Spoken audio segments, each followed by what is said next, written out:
So first of all, do want to welcome everyone this morning or this afternoon, depending on where you are in the country. I know we have a number of doctors that have logged in from the West Coast, and a number of doctors from the East Coast and the Central Time Zone. So good morning or good afternoon. I'm Justin Ditkofsky. I'm the Vice President of Healthcare Leasing at Cirrus Consulting Group, and we're joined by David Harris, who's the CEO of Prosperident. Hello, David. Hi, Justin. Good to be with you again. Yeah, appreciate it. And doctors, we have quite a bit that we're going to discuss this morning, namely some of the inherent aspects of your business. And of course, I think as many of you are aware and many of you have logged in this morning to learn, embezzlement within the dental practice is a very prominent issue. And David and his team are going to spend some time discussing how to identify various issues and potential embezzlement issues within your office and, candidly how to circumvent or prevent those issues. And I will then take over the second half of the presentation discussing commercial real estate matters and how to ensure the lease agreements for your offices are properly structured to mitigate risk and liability, but also ensuring that the financial aspects of your lease are fair and reasonable, and that the various legal terms and conditions are properly structured to facilitate an eventual sale and or acquisition of your practice. So without further ado, David, I'm going to turn to you, and they are all yours. Thanks very much, Justin, and great to be here. I've done several of these webinars with the good folks at Cirrus, and I like what they do, and I like the concept that we're both in different aspects of risk management. So my role is really to help dentists deal with embezzlement concerns or cases where they've found embezzlement. And when I say that, everybody asks me the same question. Well, what makes you the expert? The picture on the screen is me in about 1983. And the reason that I'm wearing that green uniform is because I was given a choice, and the choice was one of colors, green or orange. Orange being the color that one wears in prison. I got in some trouble with the law in my teens and ended up joining the Army because it sounded like a lot better plan. When I was there, the Army gave me my dream job, and I spent a couple of years breaking into secure military installations as a way of improving their security. And that was when I really started thinking about how criminals think differently than everybody else. And I will draw a parallel between the military and dentistry. Both institutions invest a lot of time and energy in conditioning their people to respond predictably to certain stimuli. And ladies and gentlemen, that's exactly what the embezzler is counting on. They're counting on you reacting in certain ways to certain problems. And that is a strength professionally and a vulnerability when it comes to dealing with certain elements of your practice like embezzlement. And one of my frustrations in what I do is that if you go online, you Google embezzlement in dentistry, you'll find a lot of articles. There are people who speak on this topic. Some of them are well-known consultants, and they all suffer from one basic problem. They don't understand it as well as they should. I call this group the well-intentioned dabblers. And there's a fundamental truth here. Unfortunately, sometimes these people miss it. And I'll give you an example. This is the kind of thing I'm talking about. This is an article written by a consultant, and you can see the title, The Top 4 Ways to Prevent. And that's the word that always sticks in my craw a little bit, to prevent internal theft in your dental practice. And what comes next are some controls or checks and balances or procedures that you should put in place. And the idea is that if you do this, you will stop embezzlement. There's a fundamental flaw in that thinking. Let's say that my plan is to steal, and the first way I come up with is that since I'm the person who takes the deposit to the bank, I'm just going to take some money out of the deposit. So what leaves your office will be a greater amount than what makes it to the bank. It's a pretty simple embezzlement plan. It's relatively easy to detect, but it's one that a lot of embezzlers use. And you read somewhere in some practice management publication that actually, doctor, you should take the deposit to the bank yourself. And you think that's a good idea and you do it. The question is, what's my response to that? In other words, do I give up my plan to steal from you and go home and join the church choir? Or, because my need for money, whatever pushed me to steal from you in the first place, didn't go away, do I look for a different way? And I suspect we all know that the answer is the second one. In other words, the concept of taking the deposit to the bank yourself, which is a form of control, did not convert a thief into an honest person. It simply left me as an unfulfilled thief. And what I'm doing next is I'm looking for another way to steal, and I've got lots of choices.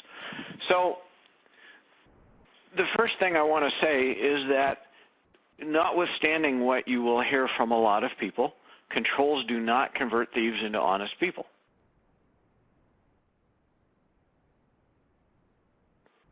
I'm going to give you some basic statistics on embezzlement. Let's quantify the magnitude of the problem.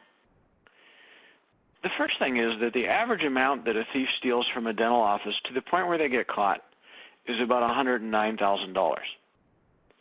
I know some dentists kind of pigeonhole this as being theft of toilet paper from the patient restroom or something like that. And it happens, you know, pens, consumables disappear. But on average, a thief gets away with six figures before they get caught. The probability that you will be embezzled at some point in your career is something more than 2/3. We don't know how much more because there are some elements of this that are unquantifiable, but it's at least that. And every study that's done comes up with a similar number. There are kind of two profiles to the embezzler. One is the long-term employee who, when they were hired, probably had no plan to steal, and somewhere between hiring and today, something's come up for them that's pushed them over the line. And the second profile is what I call the serial embezzler. So this is somebody whose pattern is to steal at an office until they get caught, and then they get fired, they get a job somewhere else, and one of the things I'll say about you guys as a profession is that you don't do a great job of screening employees before you hire them. So it's relatively easy for somebody who got fired across the street to get a job with you and then start stealing there, and those are the serial embezzlers. We have seen some of them who have worked in as many as 14 or 15 offices and stolen from each of them. And the final statistic I'll give you is that on average, this goes on for almost 2 years before it gets caught. I probably should have mentioned before I started that if you have any Valium nearby, it would be a good time to take them. So let's ask the most basic of questions. Why do people steal? And I find that thieves break fairly neatly into two categories, and I call them needy and greedy. So needy thieves are exactly what it sounds like. There's something going on in their life that has created a financial imbalance, and they are stealing to make the household books balance. So possibly they're going through divorce, maybe they have some kind of addiction, or maybe it's as basic as their spouse lost his job. But they're stealing to meet household expenses. And then we've got the other group, who I call greedy. And the picture on the screen is the epitomization of a greedy thief. Her name is Misty Casanova, and I'll point out that that's her real name, not her stripper name. Misty worked at a practice in Dallas and took it for over $350,000. Misty used to do things like take a limousine to church. She would buy front row concert tickets for Beyonce or Jay-Z. I mean, think about what that must cost. And this is for an employee who is paid $50,000 a year. If I had to encapsulate the greedy thieves in a sentence, I would say this about them. They look at you as being high-functioning morons with good hands. And in their twisted view of the world, the only reason that you are successful is because they keep your chair full and they collect money when people leave. And what these people do is wait for you to come along and say to them, Misty, I really didn't realize your true value to the practice, and I'm going to double your salary starting tomorrow. For a while, these people think that's going to happen, and they wait for you to come to your senses and offer them what they think they're worth. And when they realize it's never going to happen, then they steal.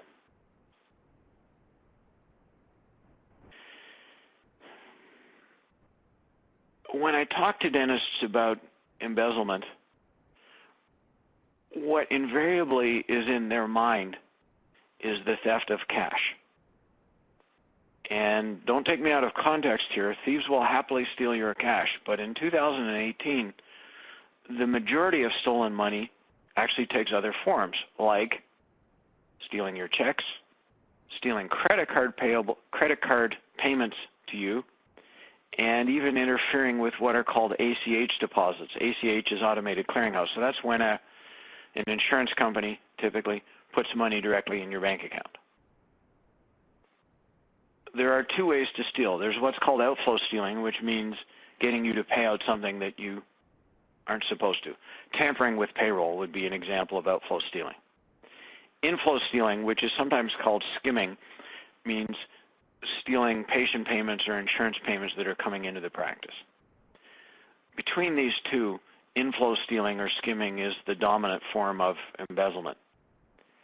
We do see a little bit of outflow stealing, but over 80% is stealing money that's coming into you. A question I get asked a lot is about cameras.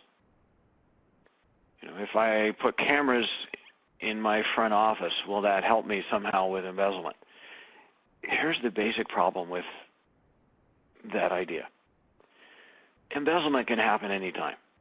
So if your office is open 35 hours a week and it takes 2 cameras to cover your front desk area, that means that you're taking 70 hours of video each week. I'll ask a very simple question. When are you going to watch it? You can't. And the thief knows that. The other thing that I'll mention is what I call the embezzler's tangle. Every embezzler wants to stay undetected. And to do that, they've got to keep 2 people happy. One, of course, is you. The other is the patient. So let's picture somebody at your front desk, and they're holding in their hand a $1,000 check that came in from a patient's insurance company, and the thief's plan is to cash that check. And I have a slide on this later, but I'll mention now that it's much easier to cash people's checks than you probably cash other people's checks than you probably realize. So they plan to cash that check. They have a very simple dilemma. Do I enter the payment into the practice management software or not? If I enter the payment, then I achieve one of my objectives, but I create a problem for myself. By entering the check, I reduce the patient's balance so that it's accurate, and that keeps them happy. But at the same time, if you compare the report from your software at the end of the day with the deposit, you're going to see that there's $1,000 missing. So there's a trade-off. On the other hand, if I don't enter a payment and I just put the check in my pocket and walk out, now you're happy because there's no deposit imbalance, but potentially the patient is unhappy because their receivables balance is $1,000 too high. So that's the trade-off, and what most dentists assume is that the need to keep both people happy will prevent people from stealing. Embezzlers find a lot of ways to keep both people happy while still stealing. And I'm not going to get into specifics here because Really, anybody could have signed up for this session today, and I don't want to enhance the tradecraft of embezzlers. One thing I am going to do, though, is just give you a little response button on your screen. Prosperident has something called an embezzlement risk assessment questionnaire, and this is a way to find out if somebody's stealing from you. So if you're interested, you can click the yes button here. I'll leave the screen up for the next couple of slides, and if you want an embezzlement risk assessment questionnaire, just click yes on this. We'll send you a link. It's an online questionnaire for your completion. This is a confession that a thief made recently in a file we were working on, and they've said in the middle here that I don't know how much I've stolen, but it was less than $500. One thing you should know is that on average, when a thief confesses, they confess to a sixth of what they've stolen. In this case, they were even giving themselves more benefit of the doubt than that. The amount they actually stole was about $38,000. So let's talk about skimming. And as I said, it is a lot easier to cash a check payable to you than you probably think. Automation has changed how the banking system functions in many ways, and it's made it much easier for people to cash your checks than it once was.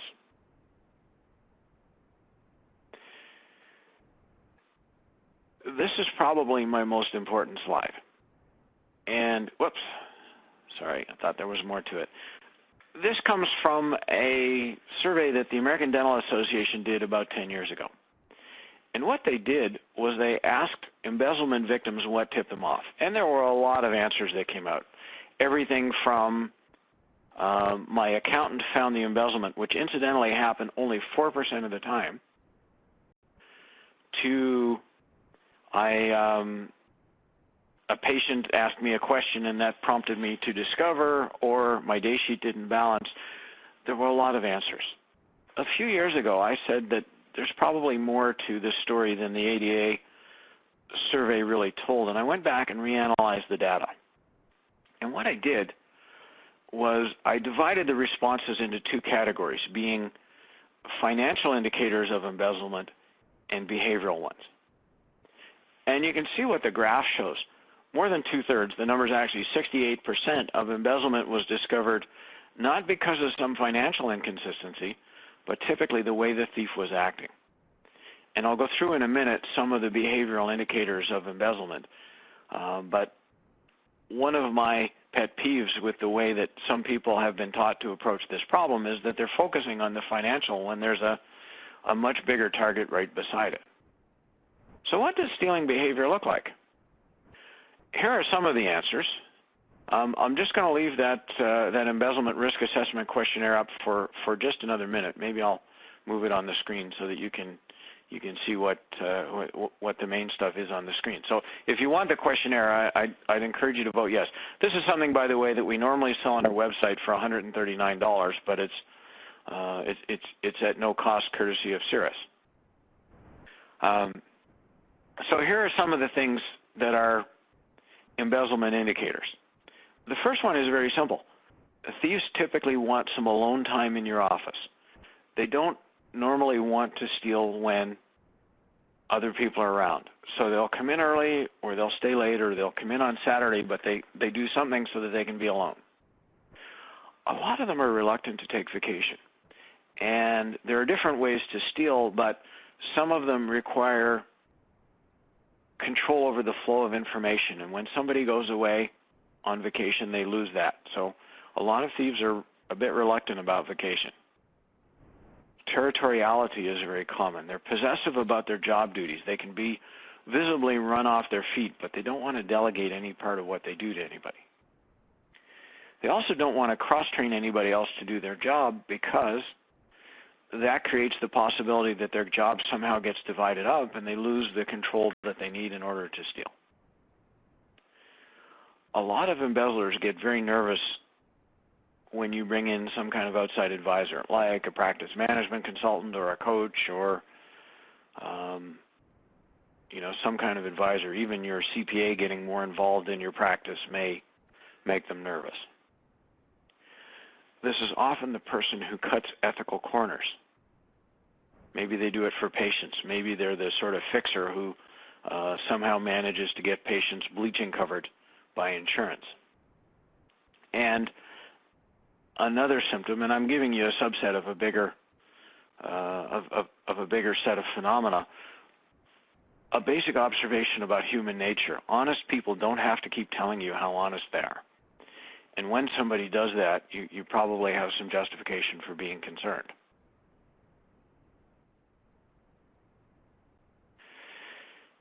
Now comes your homework assignment. And I'm going to give you 10 things that you can do to control embezzlement in your practice. And to be clear, I don't think any of these things will prevent embezzlement. What they're really oriented towards is that if it's happening, they will help you realize that. And the first rule is really simple. The reports you look at the end of the day from your software should be ones that you printed yourself. As soon as you allow staff members to print your reports and hand them to you, you open the door to selective reporting. In other words, you think you're looking at the whole practice, but you're not. When you print them yourself, that will never happen. And I know some of you are hoping to make it through your career without ever having to learn how to do this, but it's the most basic safeguard. The second thing is the day-end report you get from your software, put your initials on it so you know that that's the one you've seen, and put it away in a safe place. And by safe place, I mean under lock and key. If people do something called backdating, it will show up because the day sheet that was printed on April 10th, 2018 does not look the same as the one that was printed 10 days later for the same date, April 10th. On a monthly basis, there are a few more things to do. The first one is that I'm hoping that all of you have an alarm system for your practice. One of the easy things to do is to get the alarm company each month to email you what's called the access log. This will tell you who came and went when in your office. And it's an easy way to find out if somebody's coming in on Saturdays without you knowing about it. You all take a look at your receivables listing every once in a while because you're all curious about those rotten people who got dentistry from you and didn't pay. I want you to go one step further. I want you each month to compare this month with last month. If people are stealing, weird things will start happening to your receivables, and they'll stand out if you look at it that way. One of the things that I've heard some of these well-intentioned dabblers talk about is taking a look at what's called the audit trail in your practice management software, or audit log. The problem is that this thing captures every single line item. So if somebody's in for a hygiene visit in your practice, that counts for about a third of a page in this audit trail. When you have a prophy, a fluoride, a scaling, radiography, an exam, maybe oral hygiene instruction, a patient payment, an insurance payment, each of those is a line in the audit trail. So if you're a one dentist, one hygienist practice, and you print this thing off for a year, it's probably like 4,000 pages, which makes it unworkably big. There's a second report, though, called a modified transactions report. And what this one captures is when somebody changes something in your software. So it's much smaller, and it captures inherently high-risk transactions. Much better to look at. The next thing I really like, because it's one and done, get every statement that comes to your practice sent to your house instead. If your practice has a credit card that it uses for purchases, bank statements, anything like that, get them sent to your house, or if those things are being sent to you now electronically, get them sent to a private email address, in other words, not the office one. Let's take this stuff out of the control of people in your office. Monthly monitoring spreadsheet I'm not really going to talk about. This is something that I'm happy to give you if you want it. It's a spreadsheet that just does the math to make sure that the day ends and the month end line up with each other. And then 3 things I want you to do on no specific timetable. The first one is make everybody take vacation. And I'm not talking about taking it in single days. You want every staff member gone from your office completely for 2 weeks each year. That creates an excellent window if something is happening that it will get caught. The second thing is we need to be skeptical when we hire. Most of you probably don't know this, but roughly 1/4 of U.S. adults have a criminal record. Something in excess of 60% of resumes are estimated to contain some kind of falsehood. I don't have time to go into the things that I think you should do when you hire, but I'm going to put my whole audience on the spot. Think of the last person you hired. Clinical administrator, doesn't matter, just the last person you hired. And what I'm wondering is, how many of you checked their photo ID before you hired them? And when you think about it objectively, your office is a pretty important place, and yet those people got jobs with you without you really knowing ultimately who they are. Don't take me out of context here. Checking photo ID is in no way a substitute for a proper background workup, but even that basic step, most of you probably didn't do. We have something on our website called the Hall of Shame, and it makes for interesting reading. We profile over 500 embezzlers there. And finally, I'll mention again the Embezzlement Risk Assessment Questionnaire, which is free for you today. If you missed the voting, I'm going to give you an email address in a few minutes, and you can send an email to that address and get the questionnaire.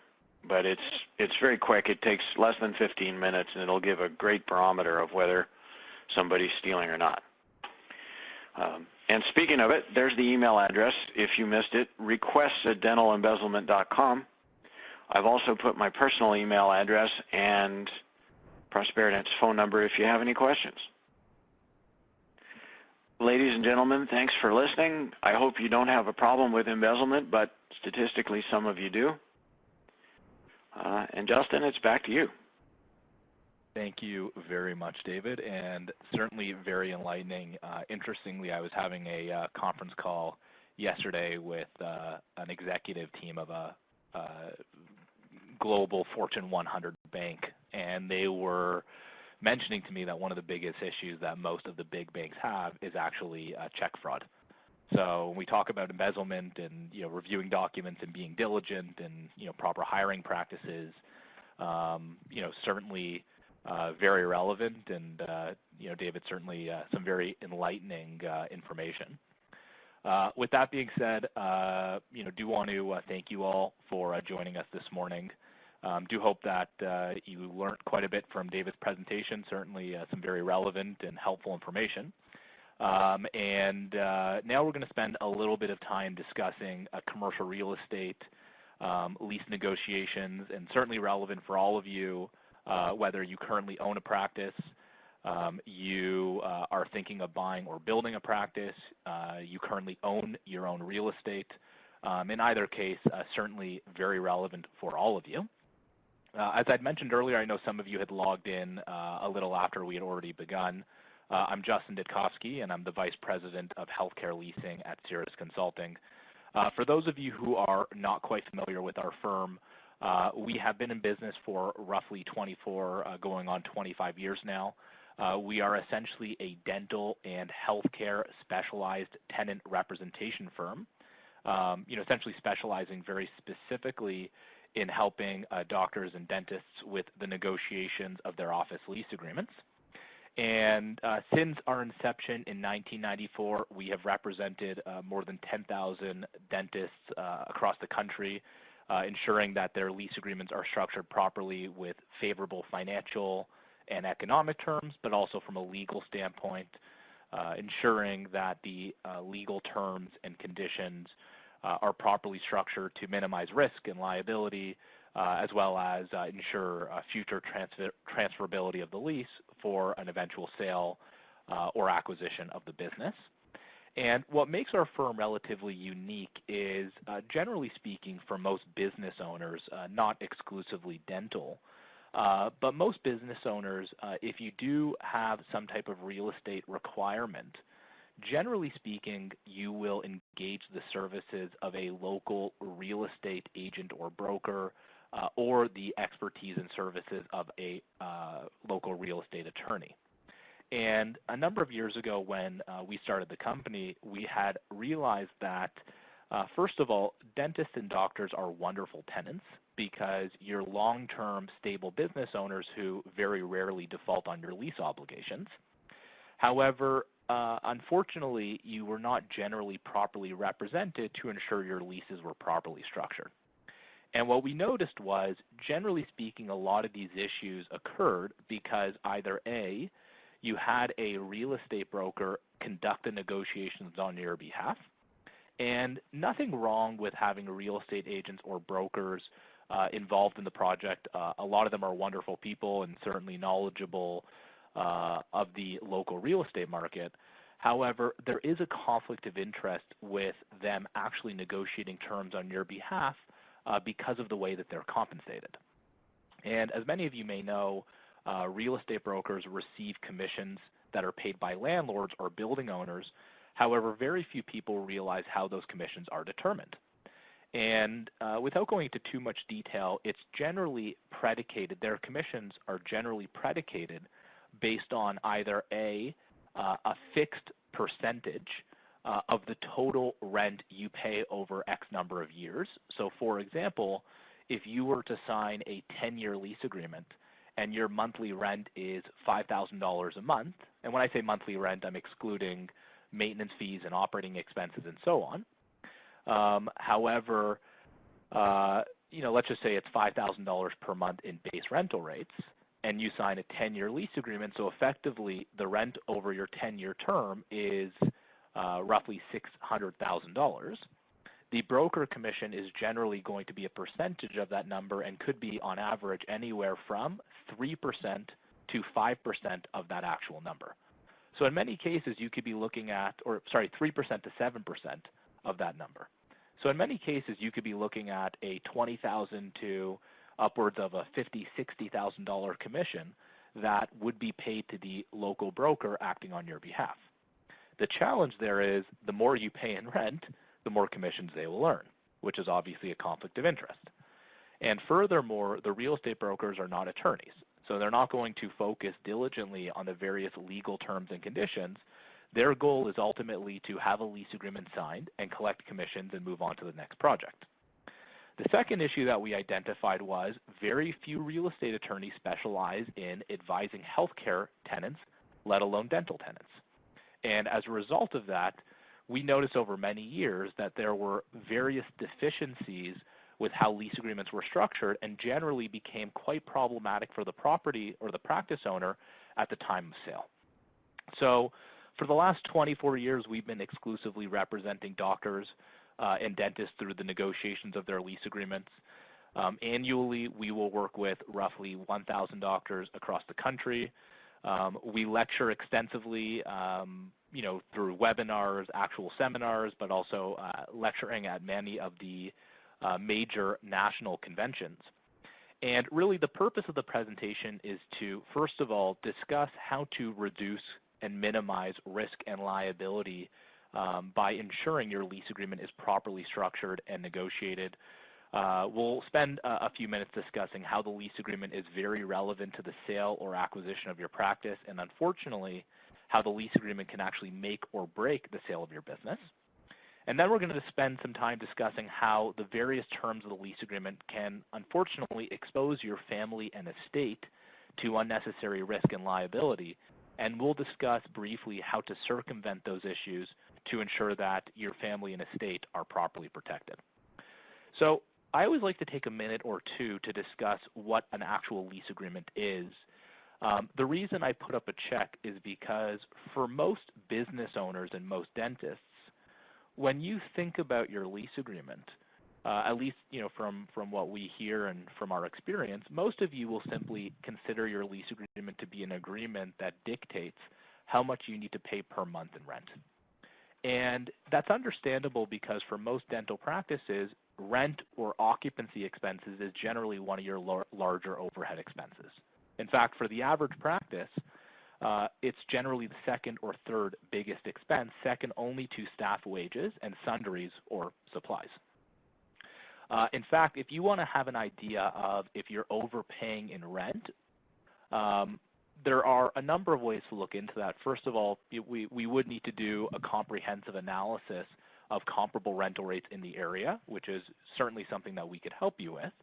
But in addition to that, just to get an idea of how much you're paying in rent by proportion to how much your business is generating in gross revenues, the national average for a dental practice in America is that you are paying between 6% to 8% of your total gross revenue or production towards your rental expenses.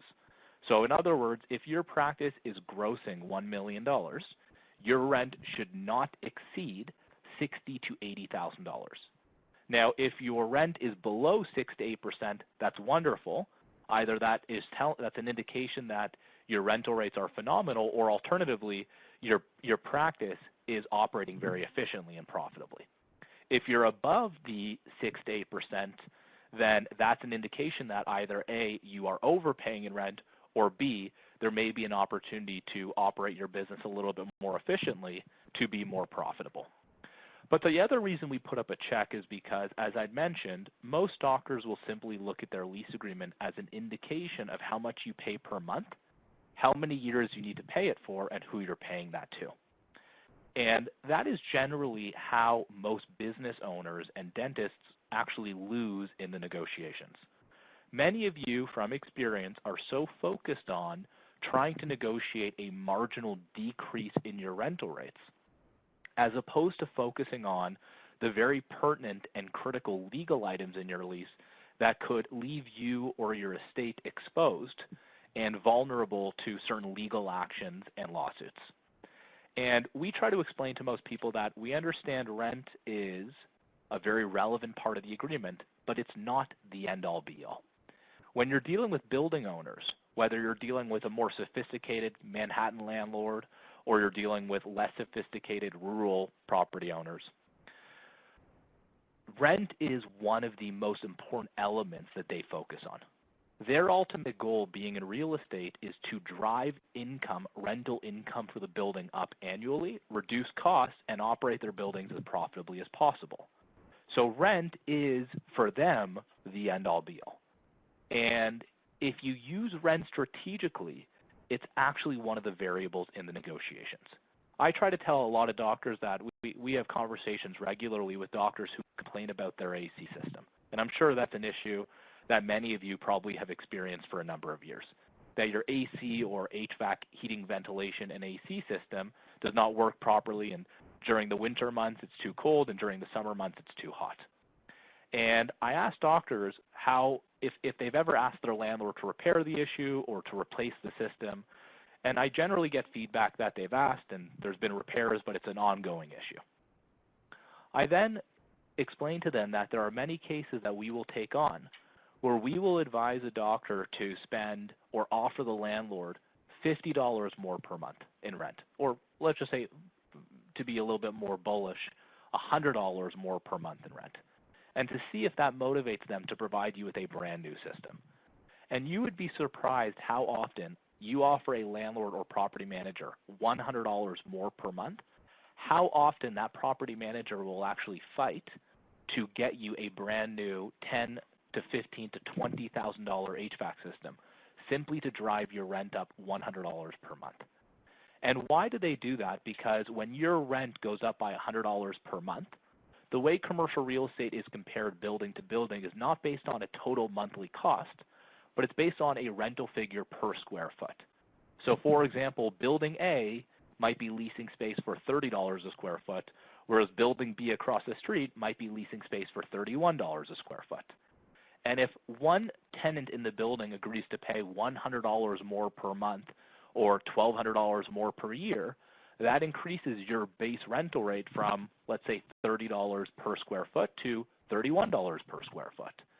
The building property manager can then use that as leverage to try to negotiate higher rental rates for other tenants in the building. which is part of the allure and the attraction to them to get your rental rates up. The point is, without belaboring the point, is when you negotiate a lease agreement, it is not all about rent. Rent is very relevant, but rent can also be used very strategically to give you leverage in the negotiations to secure better financial and better legal terms in the entire agreement. So why is the lease agreement important to you? Well, first of all, in the world of dentistry in particular, your business is very much location dependent. I try to explain to most doctors that if you do not, in the world of dentistry, if you do not have a physical practice, you do not have a business. In my work and in David's work, our business is predominantly conducted by phone, fax, and email, which means we can operate anywhere. If we needed to move offices, we can move over a span of a few days, maybe a week or so. For a dentist to pick up and move, as I'm sure many of you are aware, it takes months, in some cases even years, which means the location of your business is the foundation of your practice. Secondly, it is incredibly expensive to build and design a dental practice. As I'm sure many of you can attest to, and we know from experience because we're involved in hundreds of practice startups a year, most of you will invest upwards of $100 to $150 per square foot in leasehold improvements to design your office. Meaning, if you are leasing a 2,000 square foot space to build your dental office, you are going to spend anywhere from $200,000 to some cases $400,000+ simply in construction costs alone, excluding the cost of equipment. That does not include the cost of purchasing 8X chairs or Pelton and Crane chairs or digital x-rays and digital radiography.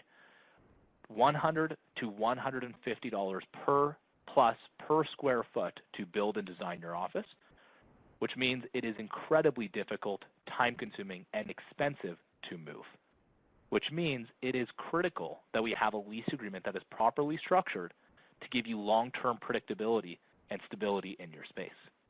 But furthermore, and something that most doctors unfortunately do not realize until generally very late in their career, the lease agreement is very relevant to the sale and acquisition of your practice. In fact, for those of you this morning who are contemplating potentially purchasing a practice, or for those of you who are nearing the end of your career and planning for a retirement and an eventual sale of your business, there are three variables that will factor into valuation for a practice. Now, I should mention that this is specific to general dentistry. If you are a specialist, there is a slightly different formula and slightly different variables that factor into valuation. So first and foremost, equipment will factor into the value of your business. And keeping it simple, essentially you will have an equipment supply firm or an accountant determine the depreciated value of your equipment. In other words, how much did you buy your equipment for? How old, dated is it? How quickly has it depreciated, and what is it now worth today? However, for the most part, what is going to determine the largest portion of the valuation of your business is goodwill. Now, interestingly, in the world of healthcare, not dentistry exclusively, but really all facets and specialties of healthcare, the term goodwill is used regularly. However, I challenge most doctors when we speak to them to get their impression of what goodwill is. And I want you all to take a second to just think about, when you think about goodwill, what does goodwill actually mean to you? What is goodwill? The answers I usually get is it's something to do with your reputation. It's the likelihood of patient retention beyond the sale of the business. Those are generally the common answers and responses I get. In the world of mergers and acquisitions and practice sales and acquisitions, goodwill boils down to two words: cash flow. How much does your practice generate in gross revenues? What are the operating expenses? What is the net operating income or earnings? And for most of you, the valuation of your business is going to be a multiple of earnings or a percentage of your collections. Now, we have a number of doctors who have logged in from the U.S., and we have a number of doctors who have logged in from Canada. There are very different valuations depending on if you are north or south of the border. For those of you who are south of the border, from what we've seen, because we're involved in probably about 200 to 250 practice acquisitions throughout the U.S. every year, what we're seeing on average is most practices will sell in the U.S. for 60 to 80% of 1 year's collections. Whereas north of the border, particularly in some of the major markets, we're talking Vancouver and British Columbia, Toronto, Montreal, Calgary, Edmonton, even in the prairies in Regina, Saskatoon, and Winnipeg, most practices will sell for anywhere from 100 to 150% of production. The reason being is, and without belaboring the point, but there are a variety of reasons in terms of insurance and copay issues south of the border versus more of a fee-for-service model north of the border. But ultimately, it boils down to basic economics. In various parts throughout Canada, there is a saturation of dentists, but very limited supply of practices on the market, which has driven valuations up. In other parts of the U.S., they don't have the issues unless you're in parts of San Francisco, Manhattan. Certain areas do have those issues. But the point is, again, without belaboring the point, goodwill will ultimately determine the value of your business. But as I'd mentioned earlier, dentistry is very location dependent.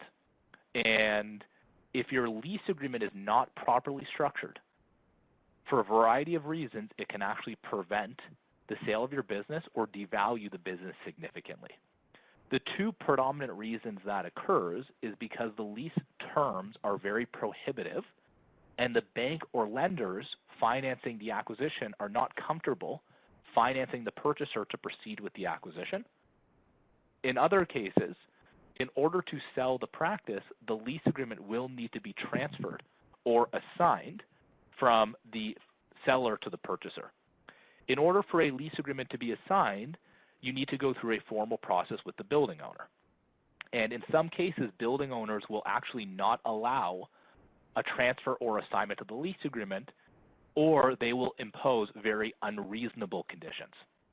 With that being said, I do want to share with you briefly a textbook example of an assignment provision. The assignment provision is the provision in the commercial lease agreement that dictates your ability as a tenant to transfer or assign your lease agreement to another person or party. Effectively, this is the part of your lease agreement that enables you to transfer your lease agreement in the interest of selling your business. Generally speaking, most lease agreements are designed by landlords for landlords with very ambiguous and arbitrary language that gives the landlord as many options and flexibility as possible while placing as much liability on you, the tenant. The assignment and subletting provision you see before you, unfortunately, we notice almost verbatim language in roughly 75% of the leases that we review for our dental clients annually across the country. This represents over probably 1,500 to 2,000 leases a year that we review for doctors across the country, 75% of which are drafted almost verbatim. Now, I know some of you are probably reading on as I'm talking. What you'll notice is it starts off by saying, first of all, you do need the landlord's consent. That is very common with all commercial leases. You cannot transfer your lease without the landlord approving the new incoming tenant. However, it generally goes on to say that, in some cases, by the way, it'll say such consent not to be unreasonably withheld, which is okay. However, we generally want to ensure that not only can they not unreasonably withhold consent, but they cannot delay or condition their consent either, and you'll understand momentarily why. It goes on to say that after you have asked for the landlord's consent, within 15 days, the landlord will have one of three options. They can approve the transfer, they can decline the transfer, or they can terminate your lease and evict you from the property simply because you requested permission to transfer your lease. It goes on to say that if the landlord does consent to a transfer of your lease, they have the right to revise the minimum rent paid during the remainder of the term to the greater of the current market rental rates for the area, or they can increase your rent by 15% simply to allow a transfer of your lease. It goes on even further to say, and again, this is in 75% of the commercial leases we review for dentists across the country, it goes on to say in a very ambiguous way, if you, the tenant, receive from the assignee, the person taking over your lease, or subtenant, any rental income, cash, goods, or any form of consideration, any other type of money connected to a transfer of your lease, the landlord is entitled to all of that money, which will be payable to them within 30 days. Now, generally speaking, why landlords put language like this into the lease is so that if you transfer your lease agreement to another person or party, and you charge a premium on the rental rates. So, for example, you currently pay $5,000 a month in rent, and you transfer your lease to another person, but you have a side agreement with them where they need to pay $6,000 a month. They pay $5,000 to the landlord and $1,000 per month to you as a side agreement. This stipulation would prevent that from happening and ensure all proceeds go directly to the landlord. However, what we've seen, and we're seeing this more regularly these days, particularly with the volatility in today's marketplace, is that landlords are actually leveraging this type of language to request a portion of proceeds from the sale of the business. We're actually working on a case right now in Burlingame, which is just pretty much in San Francisco. And in this particular case, it's a general practice being sold. The landlord has advised the seller they will only allow an assignment of the lease if the seller agrees to either paying a 50% increase in rent or agrees to pay 25% of proceeds from the sale of the business. And unfortunately, that's a fairly extreme case, but we are seeing less extreme cases on a regular basis. So essential that we have the assignment and subletting section properly structured. It even goes on further to say, by the way, if you didn't have a chance to read this, that even after you have transferred the lease agreement, you, the transferor or the person transferring the lease, will continue to remain liable as a guarantor for the new doctor who takes over your business.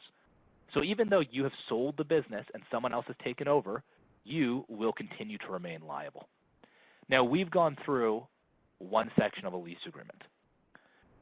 What we notice, and we review literally hundreds of commercial leases for dentists across the country every year, most of these lease agreements were previously negotiated by experienced real estate agents or experienced real estate attorneys, and unfortunately, most, if not all, of these issues are overlooked.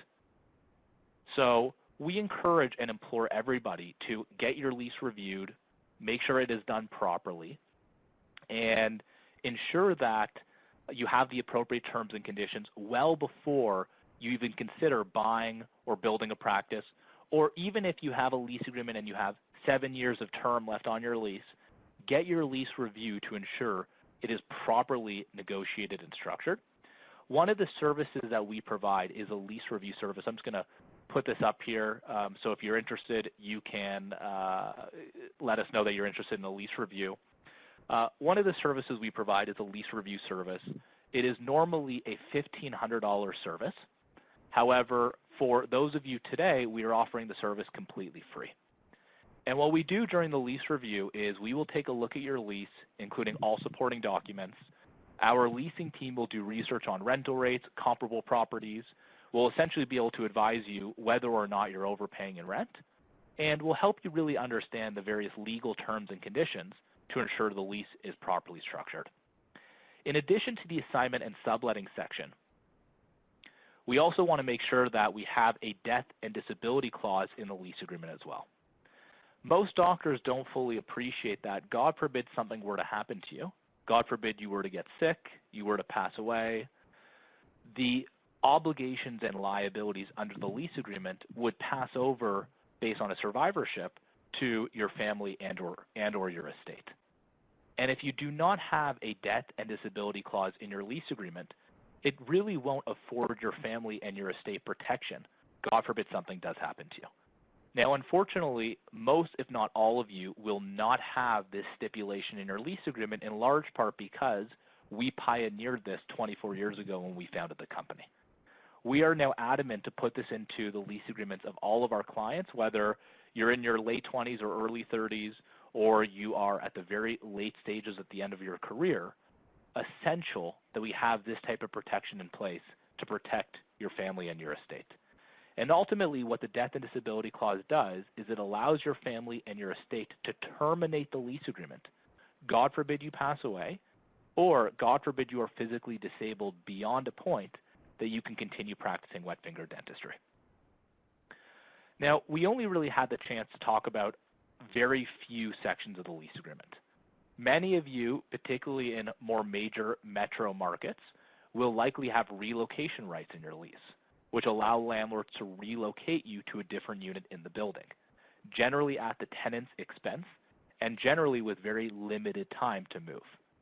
Some of you in more gentrifying developing areas will likely have redevelopment or demolition provisions in your lease agreement.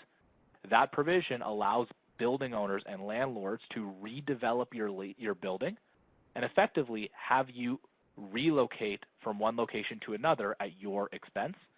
If your lease agreement does contain a redevelopment or demolition right, it is very difficult for the bank to finance the acquisition. Now, for those of you who are currently on a lease agreement and may have a number of years left on your lease, we do encourage all of you to begin the negotiations ideally 2 years or 24 months before your lease expires. It's arguably one of the more important things I will teach you this morning, but ultimately, the earlier you start the negotiations, the better. What we've seen from experience is most dental tenants will start negotiations 6 months before the lease expires. And unfortunately, most landlords will assume it is impossible, very difficult, if not impossible, for you to actually relocate because of how time-consuming and expensive it is to relocate a dental office. So we encourage everyone to start the process ideally 2 years before the lease expires to put yourself in the most optimal position to have as much leverage in the negotiations. Now, when we actually negotiate lease agreements, there's a very formal process that we follow. It's not as simple as picking up the phone and negotiating, and unfortunately, from experience, that is what most business owners will do. When you want to negotiate a lease agreement, you will pick up the phone and start the negotiations. And the analogy I give you is it's akin to going into a highly complicated procedure without doing any prep or any impressions. Our philosophy in these processes and these negotiations is to over-prepare. Review the lease agreement. Conduct very strategic research on comparable rental rates for your area. I know from experience many of you probably feel as if you're overpaying in rent, and some of you may be. However, you cannot assume you're overpaying in rent simply from conversations you've had with friends or colleagues in the area or other tenants in the building. We would need to look at your rental rates, compare it to rental rates in the area, compare it to what other dentists in the area are paying to really ascertain whether or not your rental rates are fair and reasonable. This is the actual process that we follow when we enter into any negotiation. And there is roughly 5 steps involved in the preparation process before we even pick up the phone to conduct formal negotiations. The one piece of advice I'd give you for any of you interested in negotiating a lease, whether you plan to engage the services of a firm like ours or any other firm, or you plan to negotiate the lease on your own, it is essential that you are incredibly friendly during that process. Landlords are so accustomed to dealing with people who are jerky, not friendly, and unreasonable, and generally lack information and are not educated on commercial real estate, that when they deal with a professional who's friendly, courteous, professional, and understands what they're actually talking about, it's usually a very refreshing process, and they're a lot more likely to agree to certain concessions in the negotiations because of how the negotiations are conducted. There's actually an art to conducting negotiations, and unfortunately there are very few people who are professionals when it comes to negotiations. But the point is, make sure you over-prepare, do research on rental rates, comparable properties, determine what you need to negotiate before you actually pick up the phone and commence the formal negotiations. So for those of you who are interested in having us take a look at your lease agreement, as I'd mentioned, It is a $1,500 service. We are offering it completely free today. There's no cost. There's no commitment. You don't need to feel obligated. You need to actually formally work with us to negotiate the lease for you. We will give you, it's all over the phone, by the way. It's usually about a 1-hour phone call. We will tell you very candidly whether or not your rental rates are fair and reasonable. We will tell you if there are any legal items that you should be aware of that can leave you, your family, or your estate exposed, or any general liabilities that should be amended. And for those of you thinking of eventually buying, or those of you close to retirement and planning for an eventual sale, we will absolutely walk you through how to ensure the lease agreement is properly structured to facilitate an eventual sale of your business. So if you are interested in the little table I have up there, please click yes. If you're not interested, that's okay too. Certainly very happy to give you all as much advice as possible. And I do hope that many of you take advantage of David's offer as well to have him take a look at your practice to make sure there is absolutely no embezzlement. Both of our contact details are there. You can get in touch with me directly by via our toll-free number or my email address. You can get in touch with David directly as well. And we're going to open up, I know we're running a little long here, but we're going to open up to a Q&A. Just a few very quick questions for many of you. If you wouldn't mind completing this, this is really just to give us, both David and myself and our firm, some information on if you came this morning to attend the course predominantly to learn more about embezzlement or about real estate or a combination of both.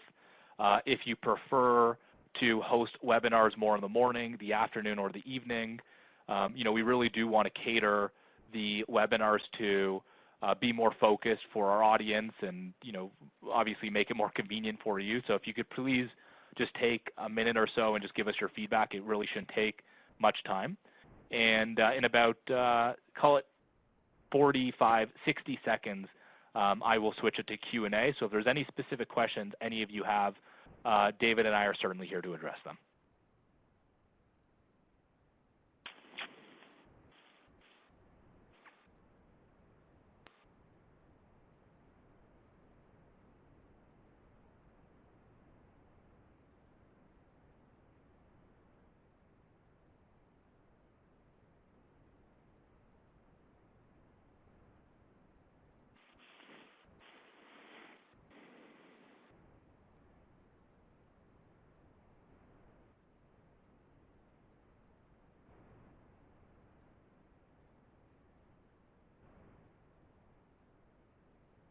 I do appreciate all of you that have provided feedback. So we're going to open it up to Q&A. If any of you have any specific questions, feel free to type them, and David and I will answer them verbally just so everyone can learn. Again, I noticed that many of you have taken advantage of the complimentary consultations. So, David and I do look forward to connecting with those of you who are interested in that. But there's also some information here. If any of you would like to download any white papers, there are a number of documents towards the bottom titled white papers that talks about, you can download about practice office expansions, working with lease negotiators and attorneys versus real estate brokers, buying versus leasing real estate for your business, lease renewals, practice relocation, startups. Certainly a lot of content here. There's also other helpful online resources through our websites and some of the channels on the left-hand side. So if you would like information, it is certainly readily available to you. And David and I are going to be here for a few more minutes. So if there's any questions, certainly very happy to field those questions for you. Absolutely. Bring them on.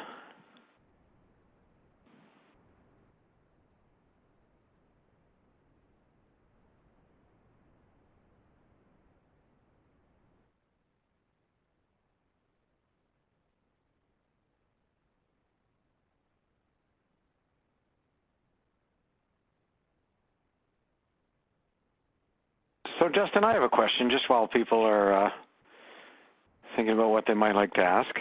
Sure.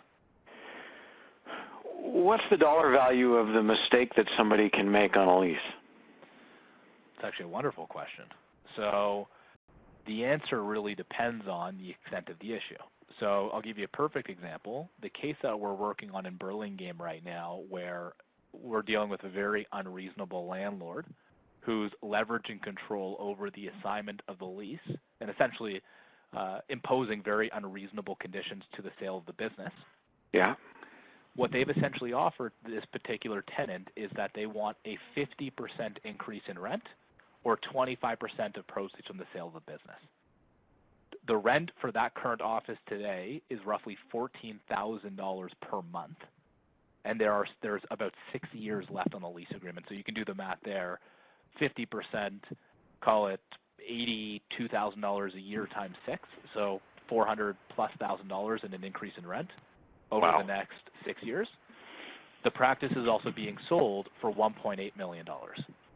So they're either expecting a $400,000 increase in rent, or they are expecting 25% of proceeds from the sale of the business, which is, ultimately $450,000. It's 6 of one, half a dozen of another. It's just a question of, what impact does a $400,000 increase in rent over 6 years have on the valuation of the practice? Yeah, I've seen people get caught by the landlord's relocation clause before. I think in fairness to landlords, most of them have no idea what it costs to fit up a dental office. Right. And they kind of assume it's like a retail store where, you can move from one location in an 8-unit building to another one, and it's really no big deal. Right. Right, and then there's other cases where you're moving and, you're in a highly dense area with limited inventory and you don't have time to move. And, we've dealt with enough relocations where, unfortunately, the stars don't align and the doctor's forced to close their office temporarily. And then, the quantifiable value of the issue is perpetuated not just by the cost of moving, but by lost income and production and patient attrition, right? Of course. But I think, landlords are in the mindset that it sort of costs $25 a foot to fit up space for somebody to use, which again would be fine if I were in retail or something less demanding than a dental practice. So exactly. they're quite surprised when they find out what it really costs. Yeah, most landlords don't know that it's potentially a couple $100,000 for a dentist to move. They assume that dental offices are like medical offices where it's simply, a few exam beds and a few exam rooms and maybe a small lab area.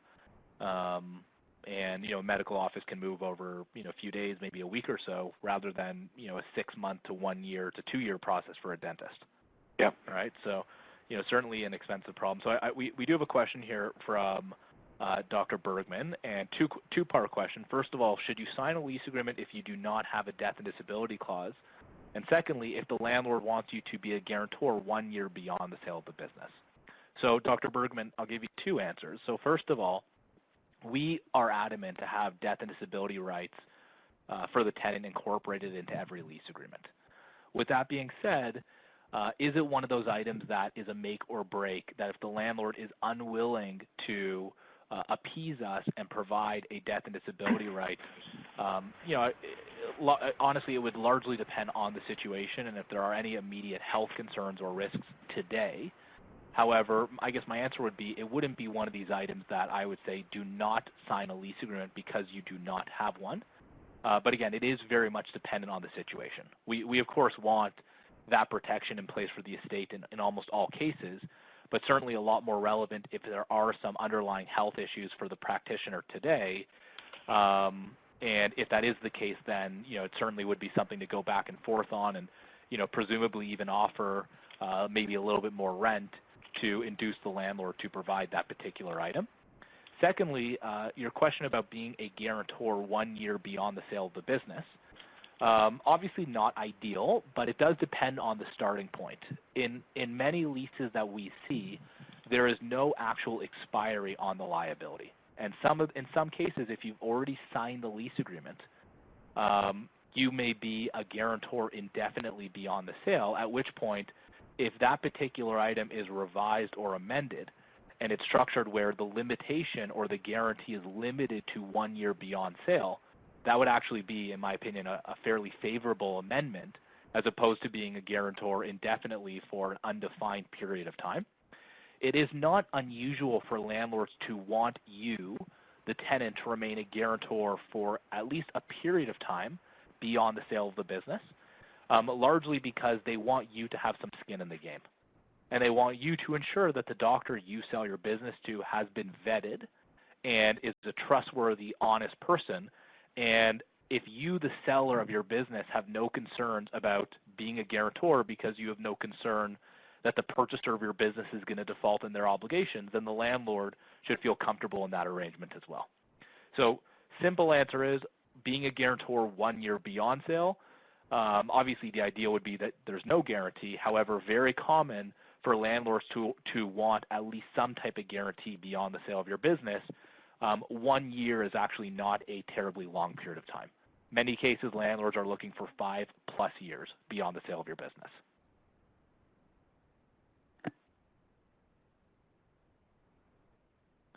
So, doctors, what we're going to do in the interest of time, and I know both David and I do need to run, but certainly I'm going to just put our information back up there. We are certainly very happy to help you if you have questions. So please feel free to call us. You can email us directly. We are very, very happy to answer questions of yours and help you, and I certainly hope most, if not all of you, take advantage of the complimentary consultations.